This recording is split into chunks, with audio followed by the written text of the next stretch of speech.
দিতে পারে। ওগো, কে কোথায় আছো? ওরে ও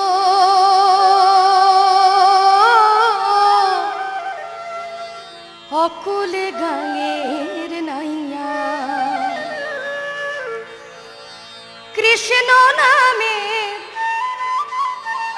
বৈঠা হাতে চলে রে তোরি পাইয়া, নাইয়া রে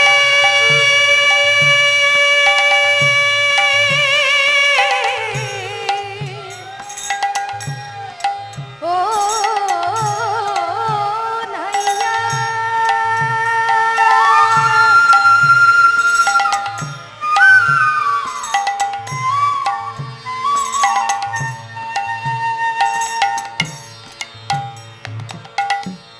বিপদে যে বিপদ বারণ, আবার দুঃখে সাজে দুঃখ হরণ। বিপদে যে বিপদ বারণ, ওরে দুঃখে সাজে দুঃখ হরণ। জুড়ায়ে সবার ত্রিতাপ জ্বালা,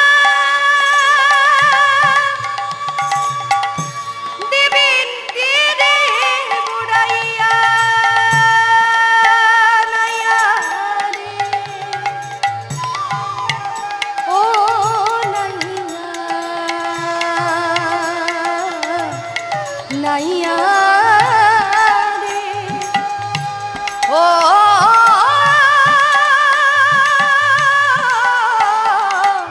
নাইয়া।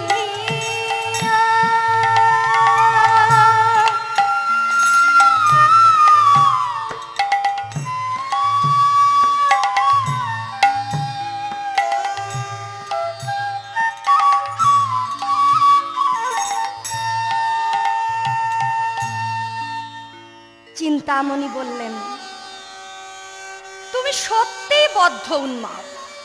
তোমার ভয় নেই, ঘৃণা নেই, লজ্জা নেই।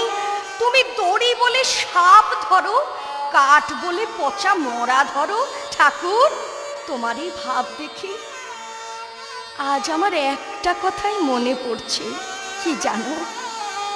তোমার এই মন, তোমার এই মন যদি তুমি আমার মতন পতিতাকে না দিয়ে হরিপাদ পদ্মে দিতে পারতে, তবে তোমার কাজ হতো। বিল্ল ঠাকুর বললেন, কি বললে? কি বললে চিন্তা? হরিপাদ পদ্মে? কে সে? মনে মনে ভাবলেন, এত লাঞ্ছনা, এত গঞ্জনা সহ্য করে আমি চিন্তাকে ভালোবাসলাম, আর চিন্তা এ আবার কি বলে? মুখে বিল্ল ঠাকুর বলে উঠলেন, আমার কি কেউ নাই ভেবেছ? না না না না, আমার আছে, অবশ্যই আছে, কিন্তু কিন্তু আমি তাকে দেখতে পাচ্ছি না। জানো জানো সে কে? চিন্তা, আমায় বলে দাও সে কে? চিন্তা চিন্তা, আমায় বলে দাও সে কে? পার করে দাও দুঃখের পাথা, আলো করে দাও সকল আধার, আলো করে দাও সকল আধার। মোহন মুরারি ও গিরিধারী, মোহন মুরারি ও গিরিধারী। ভাঙাই তোরি মোর চালাতে না পারি, কান্ডারি হগো আমার মুরারি, কান্ডারি হগো আমার।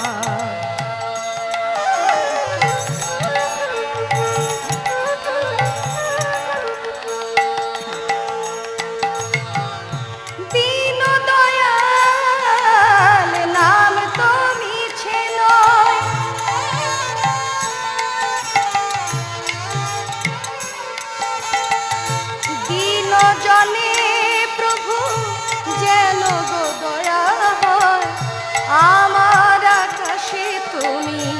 হও ধ্রুব তারা, আমার আকাশে তুমি হও ধ্রুব তারা, জালো গো দীপ আশার মুরারি, জালো গো দীপ আশার। পার করে দাও দুঃখের পাথার, আলো করে দাও সকল আধার, আলো করে দাও সকল আধার।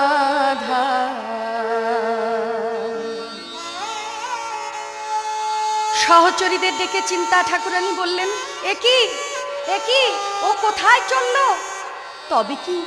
তবে কি সে বিবাদী হলো? আমি কেন এমন করলাম? ওরে ওরে ও সখী, আমি তো তাকে কখনো এমন দেখি নাই। তাহলে কি আজ হতে আমারও আর কেউ রইল না? এও আমায় দেখতে হলো। চিৎকার করে বলে উঠলেন, ওগো ঠাকুর, শুনে যাও, তবে শুনে যাও।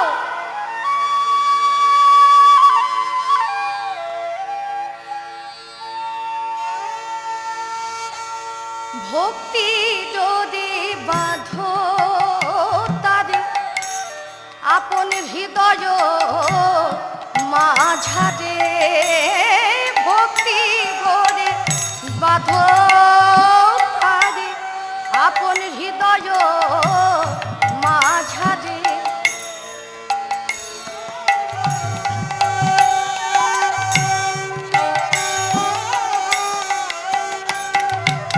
বলি ডাকো প্রেম ভক্তি ভোজে,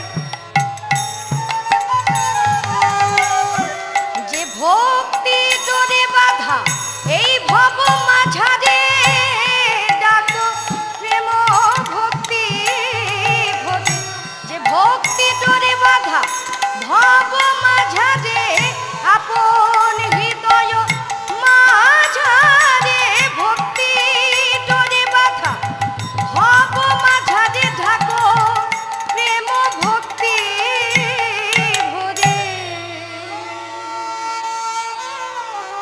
বেশ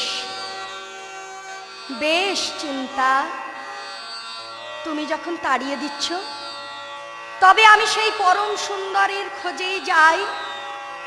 চিন্তামণি বললেন, শোনো শোনো গো ঠাকুর, আরো বলি, যদি তুমি আবারও ফিরে আসো তবে শুনে রাখো, এবার এলে তুমি কেবলমাত্র আমার মরা মুখই দেখবে ঠাকুর।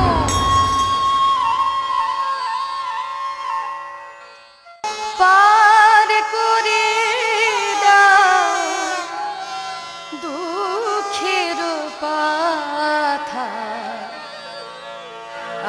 আলো করে দাও সকল আধার, আলো করে দাও সকল। ঠিক সেই পথেই যাচ্ছিলেন তথাকথিত বৈষ্ণব সোমগিরি মহারাজ। আর বিল্ল ঠাকুরকে এমতো অবস্থায় দেখে তিনি দুটি হাত জোর করে ধরে বললেন, কে কে তুমি?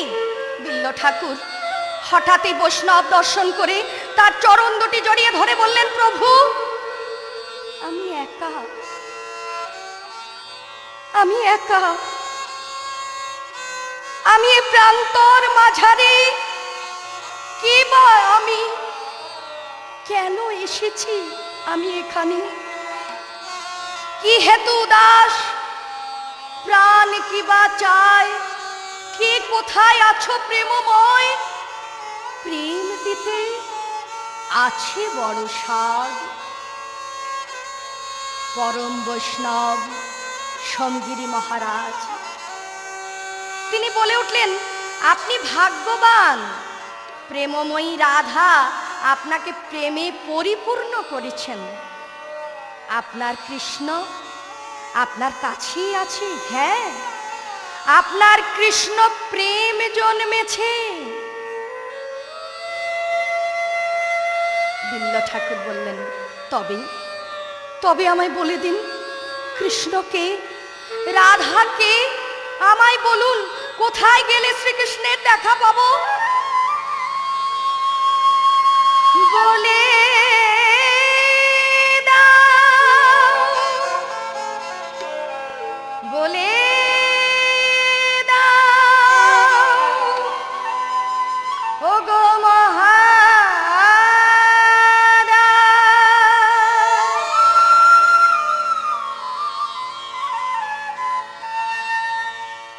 সঙ্গীরি বৈষ্ণব তাকে প্রাণ ভরে আশীর্বাদ করে বললেন, শ্রীকৃষ্ণকে ডাকুন, তিনি বলে দেবেন কোথায় তার দেখা পাবেন। তবে তবে গুরুদেব, আপনার পদে আমায় আশ্রয় দিন।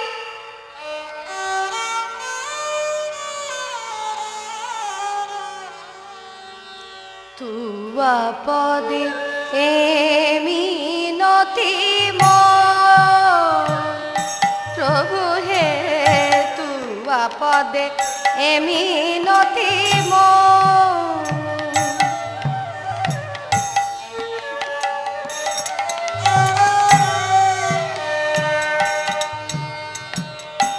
তুয়া পদ পল্লব ত্যাজ তোমর মন, তুয়া পদ পল্লব ত্যাজ তোমর মন, বিষম বিষয়ে ভেলভ।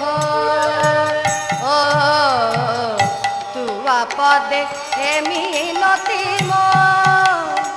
প্রভু হে, তুয়া পদে মিনতি, তুয়া পদে মিনতি, তুয়া পদে মিনতি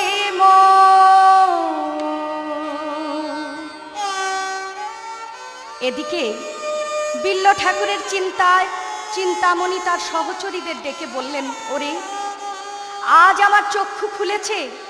আমি জানতাম ভালোবাসা একটা কথার কথা, কিন্তু এখন দেখছি তা নয়, তা নয়, ভালোবাসা আছে। সত্যি বলছি, আমি মানুষ পেয়েছিলাম, কিন্তু এখন বুঝেছি আমার যে ছিল তাকে আমি দু পায়ে দোলে ঠেলে সরিয়ে দিয়েছি। শ্রীহরি, শ্রীহরি কি আমার মতন পাপিয়সীকে কোনো দিন ক্ষমা করবেন? শুনেছি তিনি প্রেমময়। আমাকে যখন প্রেম নিবেদন করবেন, আমি সে প্রেম পেলেও তো তা নিতে পারবো না। সই বড় দাগা পেলাম, প্রেম সায়রে দাগা পেলাম। প্রেম কখন এলো কখন গেল, আমি অজ্ঞানের অন্ধকারে রইলাম। কখন এলো কখন গেল, অজ্ঞানের অন্ধকারে রইলাম। প্রেম সায়রে দাগা পেলাম। সই তুই ভাবিস না, সে প্রেমময়, সে দয়াময়, সে কৃপালু, সে জগতের সকলকে কৃপা করেন। হ্যাঁ, তোকেও কৃপা করবেন, নিশ্চয়ই তোকেও কৃপা করবেন। এদিকে পরম বৈষ্ণব তার শিষ্য বিল্লমঙ্গল ঠাকুরকে পদে আশ্রয় দিয়েই বললেন, এ বন্ধন যে করে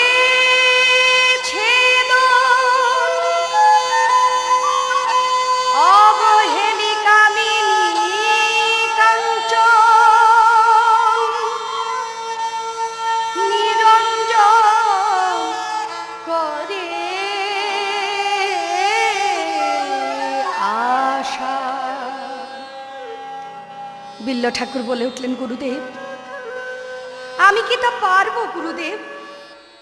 গুরুদেব বলে উঠলেন, ব্রজের প্রেম তুলনা নাহি কো তার, যে জন পতিতার কারণ, সবে দেয় আলিঙ্গন, কাল সর্প ধরে অনাসে, ঈশ্বরের তরে কিবা নাহি পারে সে। বিল্ল তুমি ঈশ্বরে রাখো বিশ্বাস। বিল্ল ঠাকুর অবুঝ মনকে স্থির করে গুরুদেবের নির্দেশ অনুযায়ী চললেন বৃন্দাবনের পথে। যাবার সময় নদীতে স্নানরতা অহল্যা নাম নিয়ে এক বণিকের স্ত্রীর প্রতি আকৃষ্ট হয়ে মনে মনে জাগলো কামনা। আর চিন্তা করলেন, এই রমণীটির পেছন পেছন আমায় যেতে হবে। ঠিক সেই পথ ধরেই অহল্যার গৃহে করাঘাত করে বললেন, কে আছো, দ্বার খোলো। অহল্যার স্বামী বণিক, তিনি সত্তর ছুটে এসে দেখলেন বৈষ্ণব তাহে ভিক্ষুক। আসুন। ওহে বৈষ্ণব, অনেক ভাগ্যের ফলে এমন বৈষ্ণব আসিয়া মেলে, আপনি আমার গৃহে পদার্পণ করুন। সঙ্গে সঙ্গে বিল্ল ঠাকুর বলে উঠলেন, আপনার গৃহে পদার্পণ করতে পারি, কিন্তু একটা শর্ত আছে। কি শর্ত বলুন? আমি যা চাইব তাই তুমি দিবে হে। আমার ঘরে কি এমন আছে যে আপনি চাইছেন? আমি যা চাইব তাই তুমি দিবে হে। আচ্ছা আচ্ছা, বেশ বেশ, আমার এই ভাঙা ঘরে আপনি যা চাইবেন আমি তাই দেব। বেশ, তবে তুমি শর্ত করো হে বণিক, আজ মধ্যরাত্রিরে তোমার স্ত্রীকে সুসজ্জিতা রূপে আমার শয্যা সঙ্গিনী রূপে দান করবে। কি কি বললেন, কি বললেন আপনি? অহল্যা, অহল্যা, অহল্যা ছুটতে ছুটতে এসে বলছেন, স্বামী কি জন্যে ডাকছো, কি হয়েছে? অহল্যা, আজ সেই পরীক্ষার দিন। অঙ্গীকার করিয়াছিলাম দুইজনে এই গৃহে কভু অতিথি নাই ফেরাবো। তবে শোনো অহল্যা, আজ রাত্রে পতি হবে তব বৈষ্ণব কিঞ্চন। ছি ছি ছি ছি স্বামী, এ তুমি কি করলে? ধর্মের নামে তুমি তোমার রমণীর সতীত্বকে দান করলে। এ কি করে সম্ভব? আমি যে তোমা ছাড়া আর জানি না। অহল্যা, তবু আমি কথা দিয়েছি। অহল্যা, এসো, আমি তোমায় সাজিয়ে দিই। পরম শয্যায় সুসজ্জিতা করে বণিক গৃহ ত্যাগ করে বৈষ্ণবের হাতে তার স্ত্রীকে সমর্পণ করলেন। সতী অহল্যা বলে উঠলেন, আসুন, আপনি আসুন, পালঙ্কের উপরে উপবেশন করুন। বিল্ল ঠাকুর বললেন, না না না না, আমি তোমায় দেখব, এই দূর থেকেই দেখব। বাহ বাহ বাবা, বেশ মানিয়েছে তো। বেশ কিছুক্ষণ অহল্যার দিকে তাকিয়ে চিন্তার কথা মনে পড়ল গুরুদেবের কথা, কামিনী কাঞ্চন ত্যাগ করো। সঙ্গে সঙ্গে চিৎকার করে বলে উঠলেন, চক্ষু তোমার বড়ই স্পর্ধা। আরে মুড়ো চক্ষু, তোর দাস হলো আমার মন। আবার বললেন, ওগো রমণী, তোমার কাছে আমি কিচ্ছু চাই না, চাই শুধু দুটি বস্তু। তুমি কি তা দেবে? কি চান বলুন? আমি তো আমার সর্বস্ব আপনাকে দিতে প্রস্তুত। তবে তোমার মাথার কেশবন্ধনী থেকে দুটি সোনার কাঁটা আমায় দাও। তাড়াতাড়ি করে অহল্যা কাঁটা দুটি হস্তে দিয়ে বললেন, এই নাও ঠাকুর। আর যেই না হস্তে দিয়েছেন অমনি বিল্ল ঠাকুর বললেন, মাগো, যে নয়নে আমি কামিনী কাঞ্চন দেখেছি আর কৃষ্ণ ভুলে যেতে বসেছি মা, সেই নয়ন আর আমি রাখবো না মা। এই কথা বলার সঙ্গে সঙ্গে কাঁটা দুটি দিয়ে নয়ন বিদ্ধ করলেন।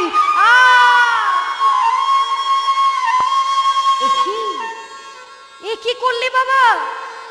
এ যে নয়ন দিয়ে রক্ত ঝরছে। সঙ্গে সঙ্গে ছুটতে ছুটতে আসছেন কে জানো? ওগো ঠাকুর, ওগো ঠাকুর, বিরহিণী চিন্তা, চিন্তা তুমি এসেছো? এখন যুগলে যখন এক হলাম, এসো দুজনে আমরা কণ্ঠে কণ্ঠ মিলিয়ে বলি হরি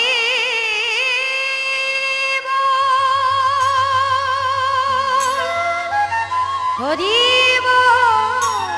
হরি হরি